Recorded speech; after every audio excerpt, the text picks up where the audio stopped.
Good morning, children. In our last video, we have learned about the two processes, evaporation and condensation. Today, we continue with the next process, melting. Now, what is melting? Let us see. You might have seen melting butter or ghee in a hot pan in the kitchen. How do solids change in a liquid when heated?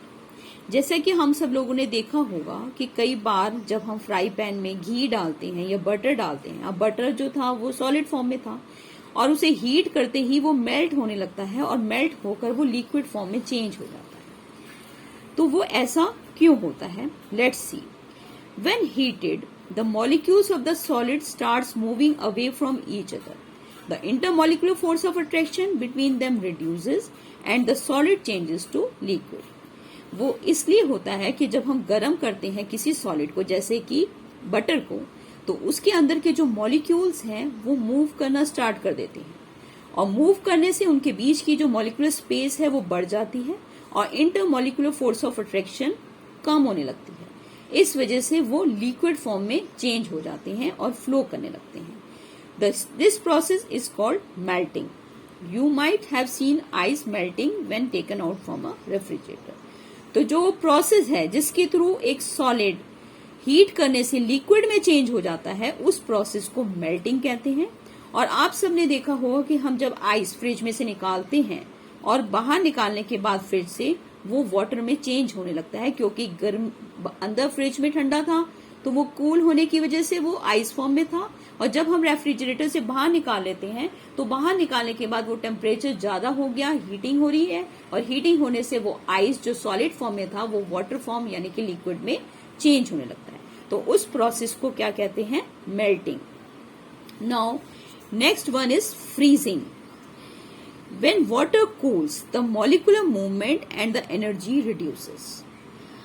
जैसे कि हम सबको पता है कि हम जब पानी को, वाटर को आइस ट्रे में रख के फ्रिज में रखते हैं, कूल करते हैं, फ्रीज करते हैं, तो वो जो वाटर होता है वो आइस बन जाता है।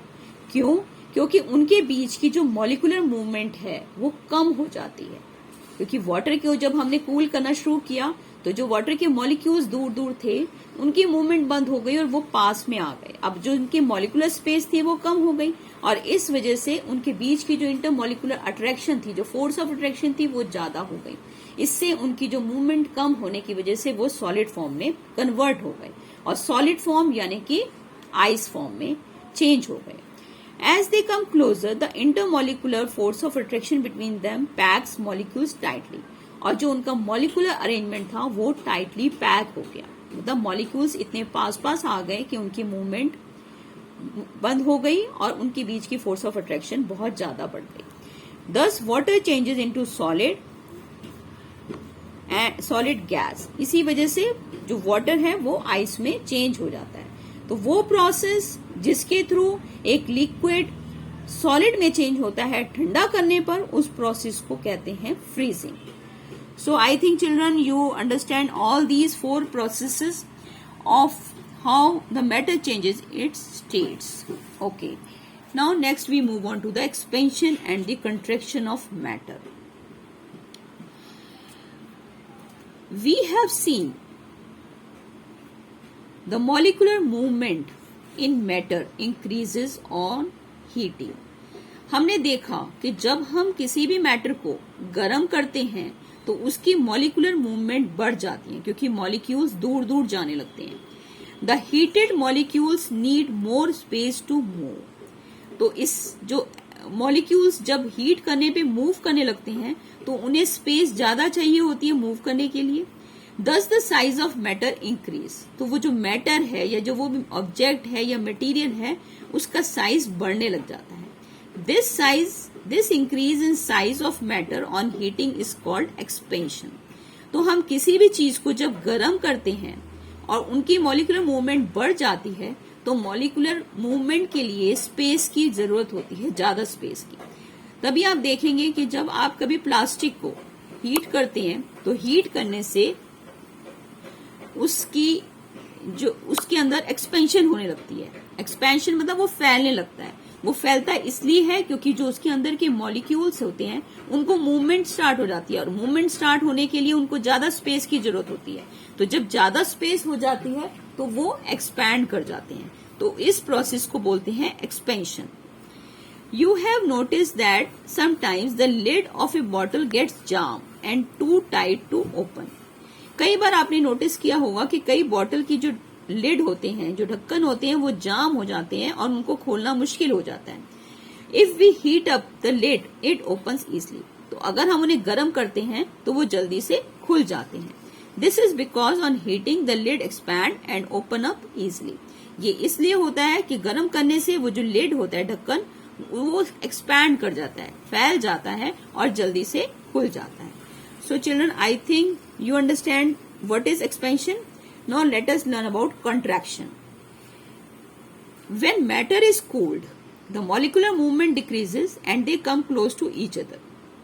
जैसा कि आपको पता है कि अगर हम किसी भी मैटर को ठंडा करते हैं तो उसके अंदर की जो मॉलिक्यूलर मूवमेंट है, जो मॉलिक्यूल्स की जो मूवमेंट है, वो कम हो जाती है और वो पास पास आ जाते हैं। As the molecule come closer, the intermolecular force of attraction increases and the size of matter reduces. तो हम जब देखते हैं कि कूल करने से मॉलिक्यूल्स पास पास आ गए तो उनके बीच की जो इंटरमॉलिक्यूलर फोर्स ऑफ अट्रैक्शन है वो भी ज्यादा हो जाती है और वो आपस में एक दूसरे के पास आने की वजह से एक दूसरे को पकड़ लेती है, उनकी मूवमेंट नहीं होने देते। This decrease in the size of, और इससे क्या होता है, फोर्स ऑफ अट्रैक्शन जब बढ़ता है तो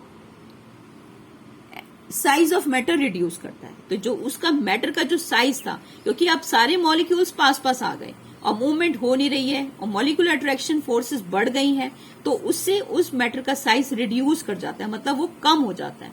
this decrease in the size of matter on cooling is called contraction. तो वो प्रोसेस जिसके थ्रू कूल करने से मैटर का साइज कम हो जाए, उस प्रोसेस को कॉन्ट्रैक्शन कहते हैं। तो एक्सपेंशन और कॉन्ट्रैक्शन में I think you understand the difference between the two. गर्म करने से जब मॉलिक्यूल्स की मूवमेंट बढ़ जाती है तो उनकी मॉलिक्यूलर स्पेस बढ़ जाती है, इस वजह से वो मैटर एक्सपैंड कर जाता है, मतलब फैल जाता है। और ठंडा करने से जब मॉलिक्यूलर मूवमेंट कम हो जाती है, मॉलिक्यूल्स पास पास आ जाते हैं, तो उनका जो साइज है मैटर का वो कम हो जाता है, रिड्यूस कर जाता है। तो इस प्रोसेस को कंट्रैक्शन कहते हैं। So children, here the chapter finishes, and I hope you understand all these topics which we have covered in this chapter.